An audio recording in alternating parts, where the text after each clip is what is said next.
have an embarrassing confession to make. Right now, I have 60,549 unread emails sitting in my inbox on this computer.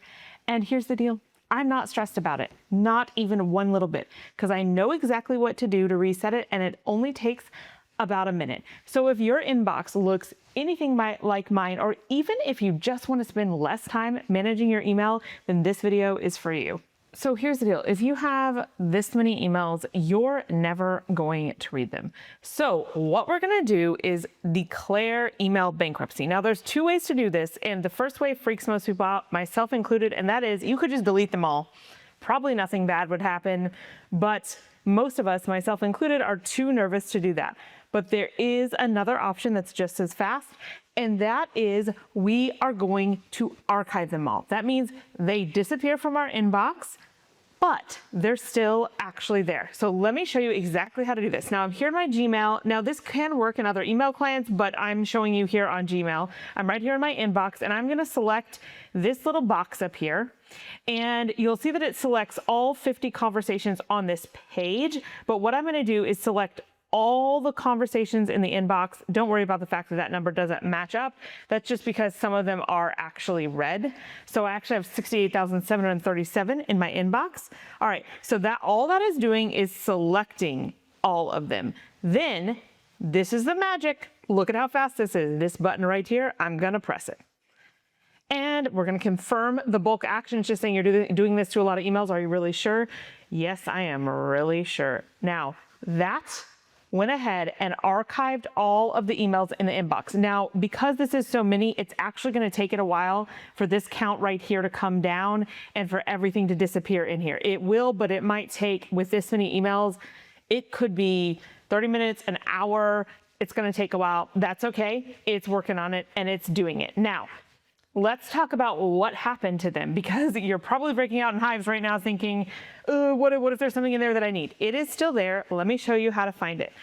So this right here is just your inbox. That's where all the mail comes in. If you go here to all mail, that is everything in your entire mail that you have not actually permanently deleted, and it lives here in all mail. So when I click on that, you're going to see that the first email that was already there in my inbox, this newsletter that was sent at 12:43 p.m. today, is still right there. So all of my emails are still there. They're just out of my inbox, and I'm completely reset in a few minutes. That'll be down to 0, and I can start managing it again. Now, while I probably could end things here, I am not going to do that, because I want to leave you with what to do as that mail starts coming back in, so you can hopefully avoid it piling up so much in the future. And this will also help you even if you don't let your inbox get as out of control as I do.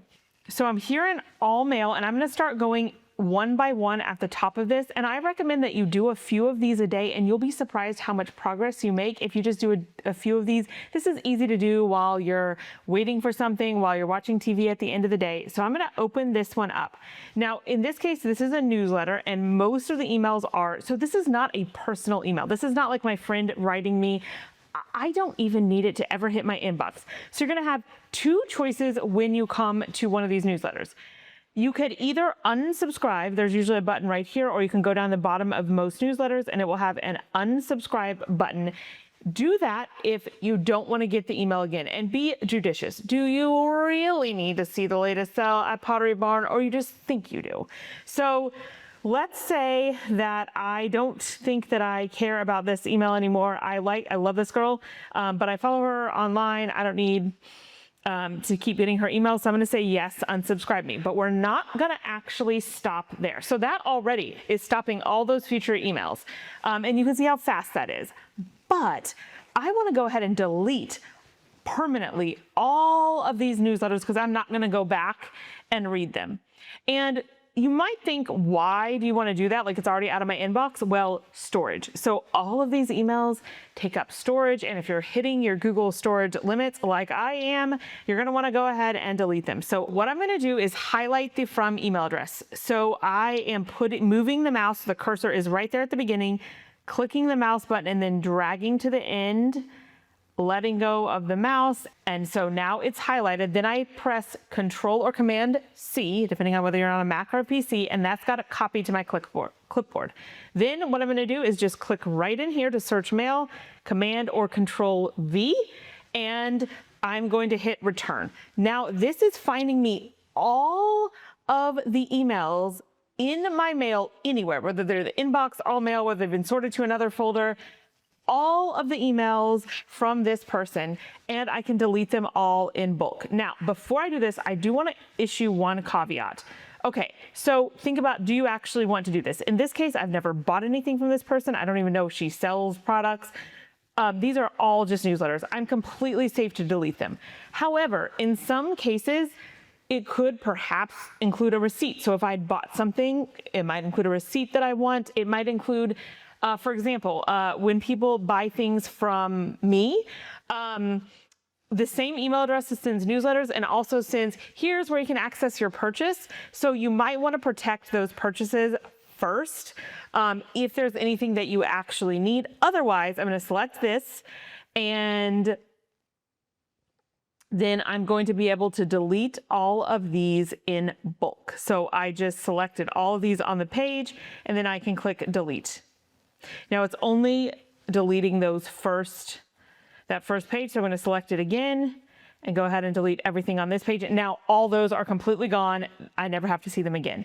Now I want to talk about the second scenario, and that is I still want to get emails. So let's say that I really love Roller Rabbit and I still want to get their emails because maybe they're one of my favorite companies. I still want their emails, but I don't need those coming to my inbox to clutter that up because it's not a real person. There's no action I need to take. So I'm going to filter those into the newsletter folder or tag. Technically, they are tags because they can live in, you can put as many tags on one email, but I want them to go into newsletters. So I've already created a newsletters tag, and here's how we're going to do that. So I'm here in this email. I'm not unsubscribing. I want to keep it, but I want to make sure that they all get filtered and skip the inbox. That is key.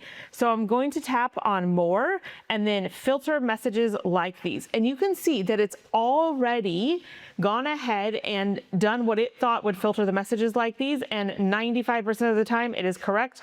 Any email from this person I want it to apply to. Now, you can also see that down here, it's already applied that filter, so you can see what emails would have come up. So anything that's from service@rollerrabbit.com, I would like to create a filter for that. So I click on Create Filter. This is really important. Skip the inbox, archive it. So if that's all I did, that means it would just go into all mail, but I actually want to make sure it goes into newsletters because that's what, when I have extra time and I do want to see those newsletters, that's where I'll go look for it. So I'm going to select apply the label. I'm going to choose the label newsletters. And then as soon as I click create filter, that is what is going to happen to all future emails. Then I can decide what to do with what's already in here. I can move them to the newsletters in bulk if I want to, or what I usually do is go ahead and delete all these. I don't care about the past ones. Those are from old sales.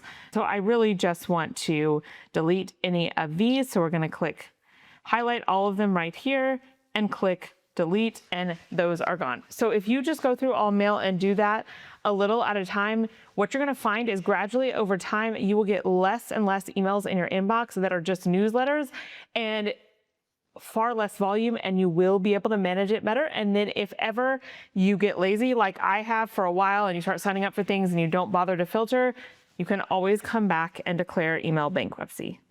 Speaking of tech problems, I know a lot of us get that annoying storage full alert or storage almost full alert on our iPhones, and you go to delete stuff and then it keeps coming back. I definitely have a solution for that that's just about as easy as what I just showed you, and I will leave a link to that video down below. You're probably going to want to watch it next.